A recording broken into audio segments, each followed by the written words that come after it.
Om. Number 9 is one of the most misunderstood numbers.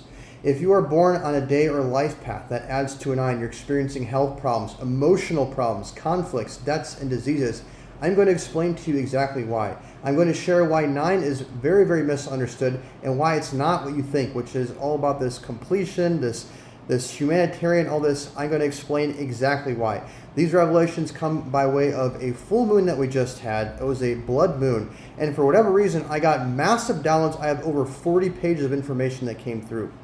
Now, let me jump right into it. Why I'm sharing this information now, while the recording of this video is taking place during 999, the 9th day of the 9th month in the 9 universal year. So let's start with it. The biggest misconception about number 9. Most people see number 9 in the number shape. You see 9 is turning backwards. It's looking back at the other numbers. And people say, oh, it's the 9's the humanitarian. They're turning back to look and help the people come forward.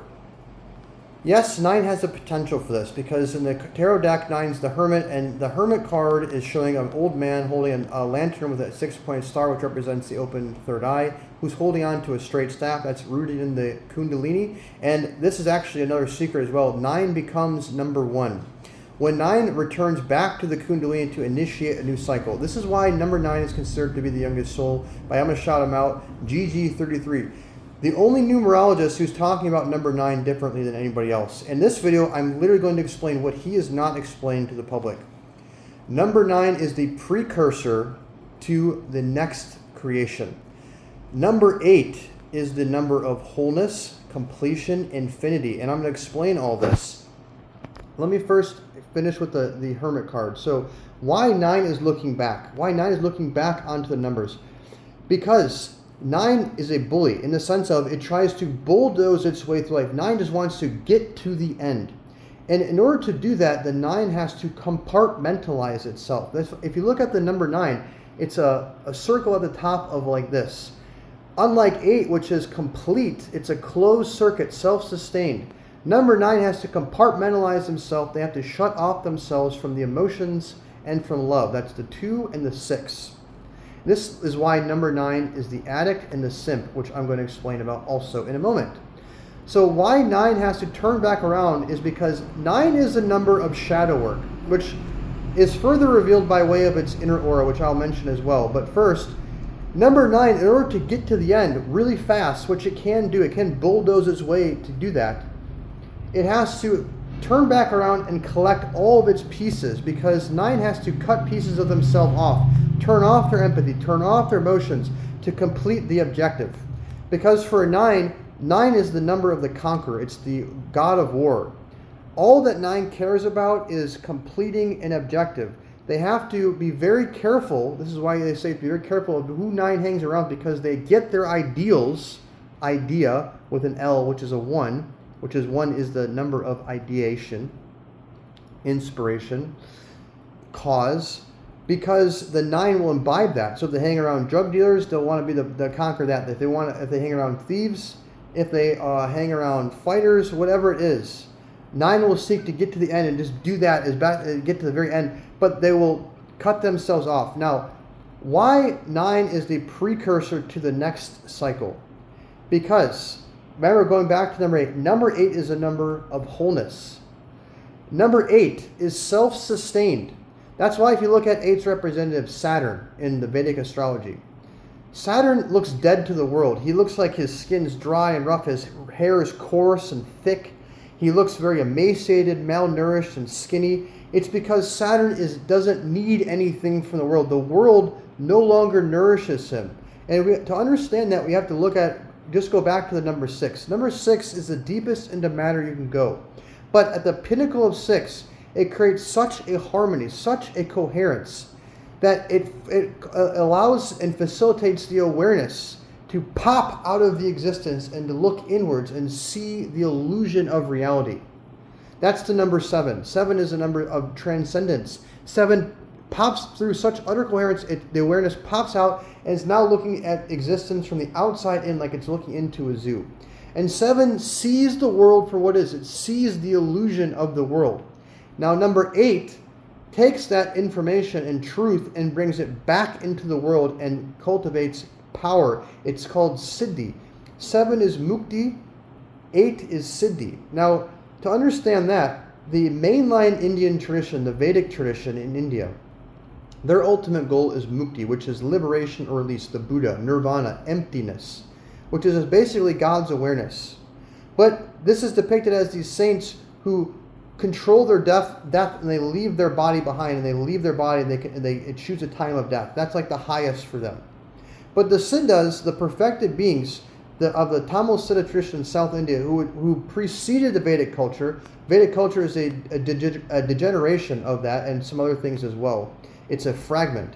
The Siddhas say no. The people, those saints who leave their body like this, they have to come back to the earth plane. They're not done until they physically transmute their body into light and take it with them. And manifest Siddhi. Siddhi is God's power. It's not enough to have the awareness. They have to also have the power. And that is the full completion, the number 8. Now, the number 9 leaves that completion. It compartmentalizes itself and creates a whole. Now we're segueing into the addict part, into the simp part, and why 9 is a precursor to the new cycle. Because the 9 cuts itself off from the 6, the love, the pleasure, the 2, the emotions. Number 9 will seek to control, because 9 likes to control, and get assets, because remember, it's the warrior. Things are just assets to the 9. It wants to get assets it can control. Now, those assets on the outside world are temporary. Therefore, they become addicted because they become dependent upon them to feel that love, which is actually just pleasure on the outside. Whether it's drugs, whether it's sex. And this is why 9s like to simp. Because 9s like beautiful women, all this, because they've cut themselves off from the inner beauty, so they want to control it in the form of people who are separate from them. And simps, what does a simp mean? Let's define it. A simp means somebody who's giving more than they are allowing themselves to reciprocate. Let's take the classic simp example of the man and the woman. The 9s, again, love beautiful women, and they'll go after women who are like, yeah, just pay me $10,000 a month, buy me all the Gucci bags, take me out to $500 meals, and I'll be your girlfriend. Basically, you pay for my time.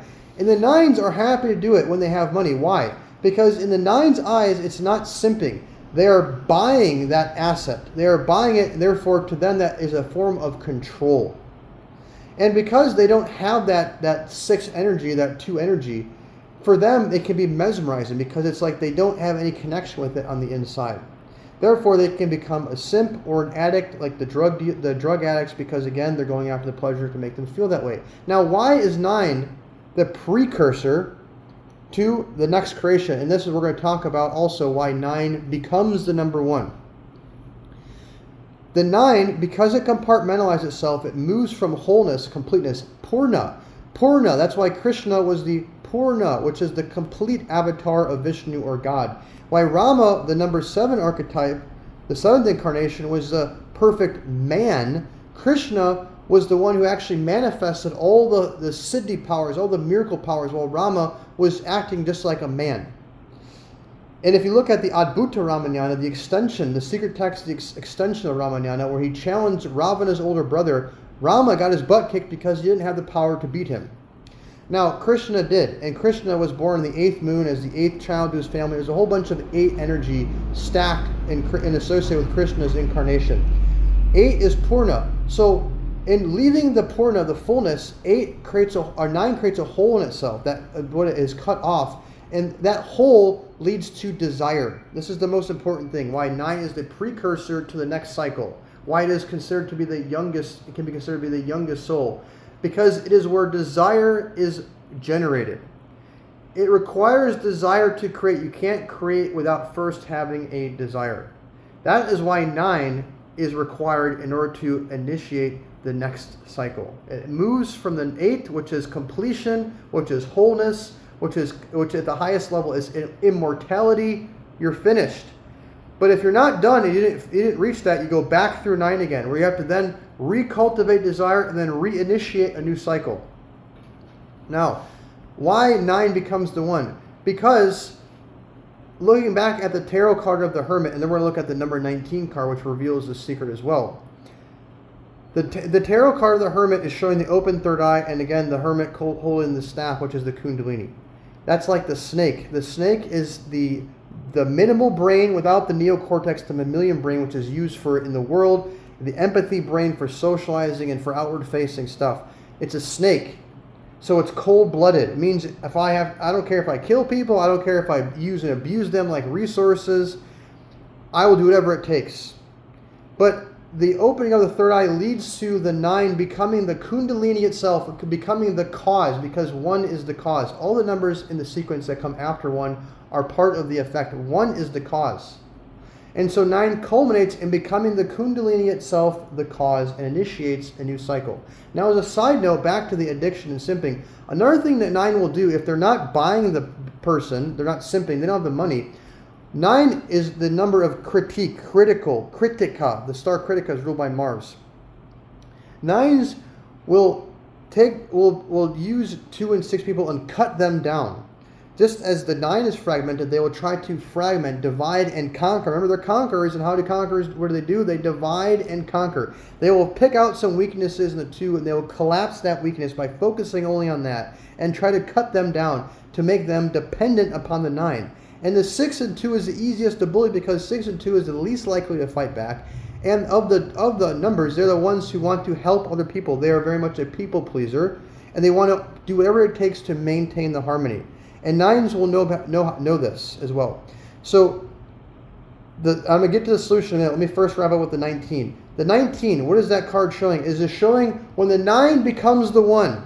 What happens?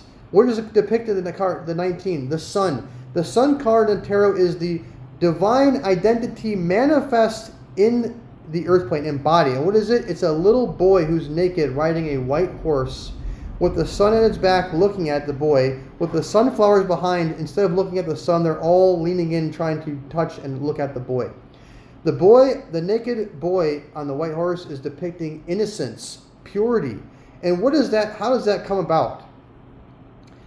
This is where we get into the secret of 9. This is now we're getting into the solution.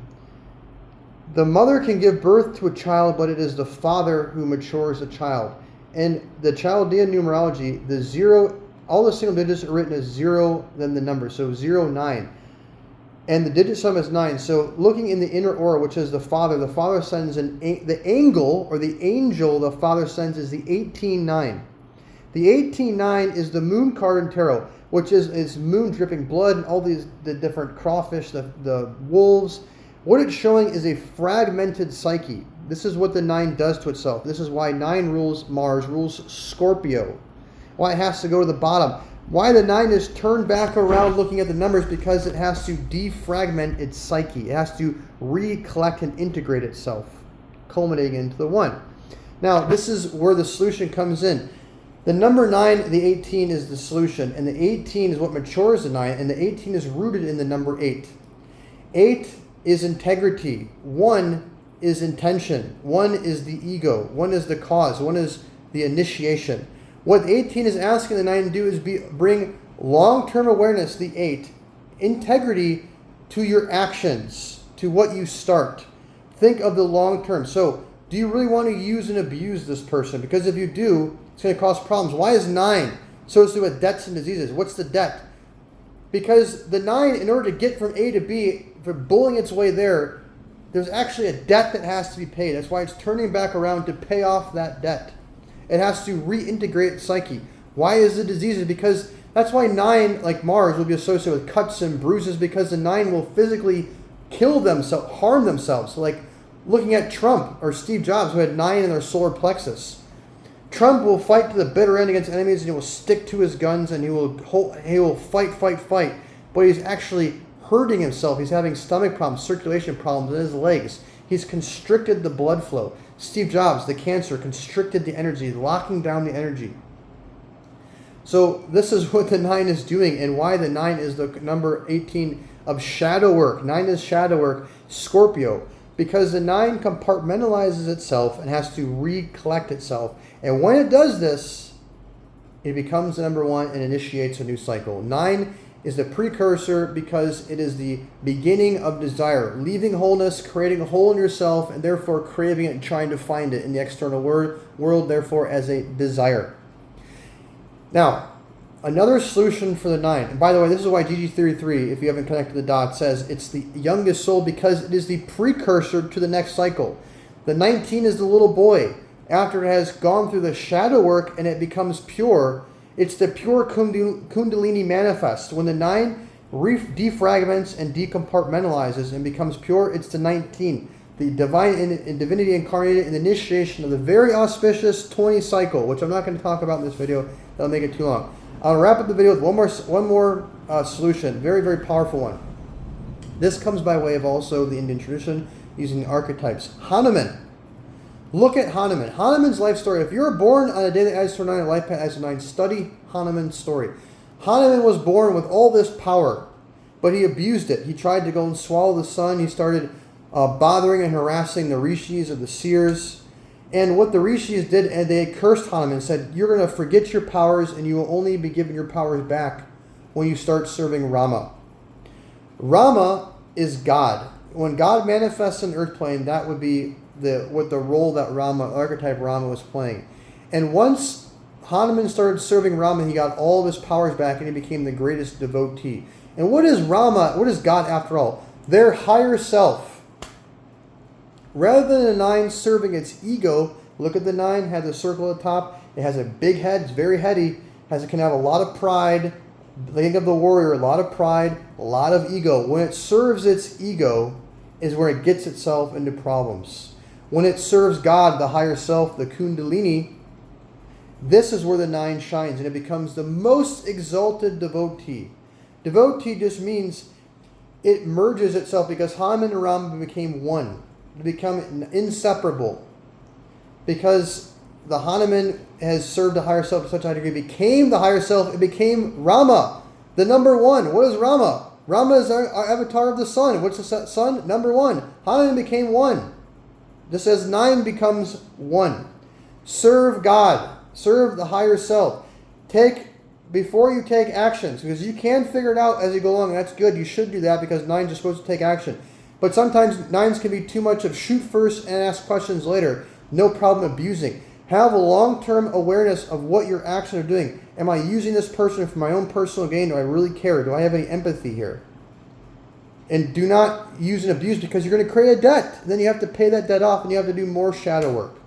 Okay, with that said, if you want to go deeper, because it depends on where the 9 is placed in your chart and it depends on what numbers are around supporting or amplifying the number 9, go to Aummra.com, it's AAUMMRA, to have your numbers decoded. If you have any questions, comments, or feedback about this video, leave it underneath this video, wherever it's posted, and you're going to see more. We'll get in discussion. And by the way, if you're not subscribed to me on Substack, I'll put a link near this video. If you're not watching this already on Substack, that's where I'm posting most of my content these days, including huge blockbuster articles that you're going to want to check out if you're interested in numerology at all. And learning the secrets that the elites are using to manifest and engineer success. Okay, this video is long enough. Until next time, God bless. Om.